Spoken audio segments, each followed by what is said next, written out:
Hello, my friends. Today I'm going to be talking a little bit about our obsessions, and I want to compare the two, obsessions in your eating disorder and obsessions in recovery, because both have obsessions. It's just where the place of obsessions comes from, if that makes sense to you.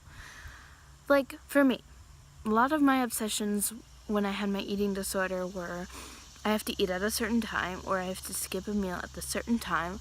I have to walk around campus neurotically at this certain time, or I have to go to the gym every single day at this particular time, because if I don't, I'll fall apart. And if I don't, I will hate myself. That is one kind of obsession, and that is very common in eating disorders, although it will manifest in different ways for different people dealing with different disorders. But in recovery, those don't just go away. It isn't the same because we're working on allowing ourselves to eat whatever we want, whenever we want, and however much we want.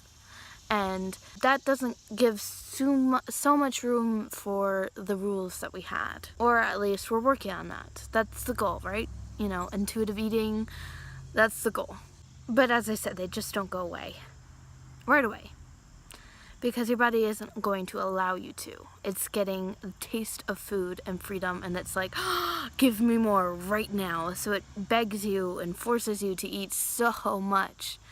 At least that's my experience. And I'm sure a lot of you have experienced extreme hunger and felt that drive or obsession. And the reason why that I'm talking about this is because my obsessions and my eating disorder didn't allow me to do much. It had me do neurotic things around campus, or perhaps eat or not eat at certain times. And if I went with people, maybe they would interrupt with my regimes. Now my obsessions don't look like that anymore. They don't look like restriction. They look strange to outsiders, but it's not disallowing me to live my life. For example, I went hiking the other day, and I brought you guys along with me, so I'll insert some footage. Okay.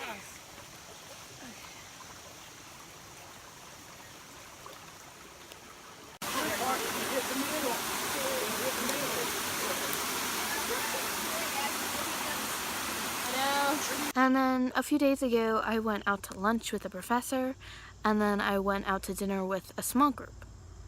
And both of those things were both very, very stressful for me. My eating disorder didn't want me to, but I certainly did.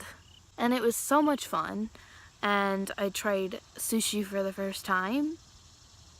It's delightful.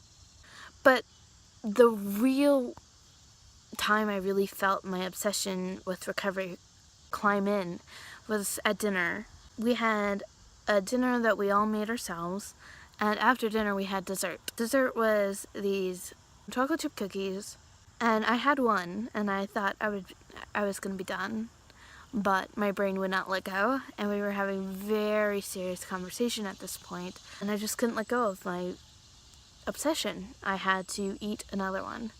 So I ate another one, and I was kind of embarrassed getting up and getting another one because this girl was spilling her heart out. And then I had two, and I so desperately wanted to be able to focus, but my brain would not allow me to. It was obsessed with this cookie, and I did not know why. I had enough calories that day. I didn't restrict. I didn't know why I needed that cookie, but I did. So I had three. I had 3 cookies. And that was, it sounds so silly. It sounds so selfish to maybe somebody who's not informed with an eating disorder. And to ourselves sometimes. We beat ourselves up because, oh man, I needed a stupid cookie. Like, so many other big problems are happening in this world, yet I couldn't focus on a cookie. And then when I ate the cookie, I was upset. Like, it sounds ridiculous. It does, but it's not. Obsessions in recovery are there to help you. They're there to keep you in recovery. Recovery is so hard, but when your body is kind of forcing you to, it gets both easier and harder. Easier to know when you have to eat, but harder because, my goodness gracious, I have to eat another thing. The point of this video is that there is a very antiquated look about recovery.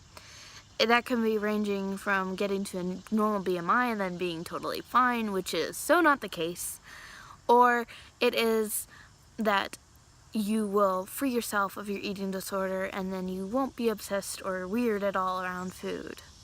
That will happen. If you keep up with recovery, that will happen. However, obsessions are still there. They're coming from a place of healing and striving to recover rather than a striving to destroy yourself. But nevertheless, you're gonna be obsessed. It's sometimes hard in recovery, especially in the beginning. Your world revolves around recovery and you're just wanting to be done with that. You've already had your world revolve around eating disorders and that didn't work out so well. So when it's all about recovery, that's hard. Because you thought you were over that when you chose recovery, but you're not. And as you get further into recovery, you can definitely let go of that a little bit.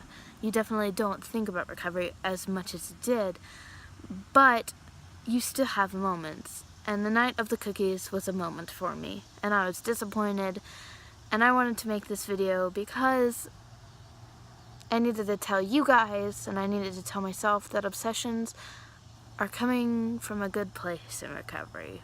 As long as it's striving towards recovery goals, like eating more and allowing yourself to live. I hope this video was encouraging. I love you guys, and I'll talk to you later. Bye.